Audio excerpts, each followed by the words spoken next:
Hi everyone, welcome to workshop number 2. For workshop number 2, we're going to examine some microeconomic theories and now try to figure out how we apply these to various business strategies. One of the theories that you're going to be focusing on is going to be looking at your discussion board post is comparative advantage. Comparative advantage is very important because you're focusing on how countries can have an advantage in markets. And when you look at this comparative advantage, companies have to focus on this because this will allow them to produce goods, or things that they specialize in. For this week, you have the following to complete. You have the initial post that's due by the end of the third day of the workshop, 2 peer responses by the end of the workshop. In your initial post, make sure to include an APA formatted in-text citation and reference. You also have the iPhone in China, comparative advantage in trade, and project number 2. And then you have quiz number 2 as well, or workshop number 2. So let's look at Dropbox 2.2 first.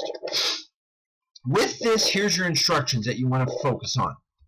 You want to analyze how examples in this right here, in this chapter, this case study, short-run and long-run decisions. In this example, you want to focus on fixed cost and variable cost. Fixed costs are costs that do not change, whereas long-run costs are costs that are variable. Then you want to look at incorporating 2 sources.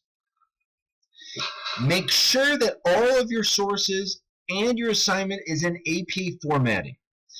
Also look at diminishing returns and where does diminishing returns set in. Now for 2.3, let's go to the instructions right here. You're going to look at a country that's focusing on comparative and absolute advantage. If you look at a country and what they're able to produce, absolute advantage is who produces more.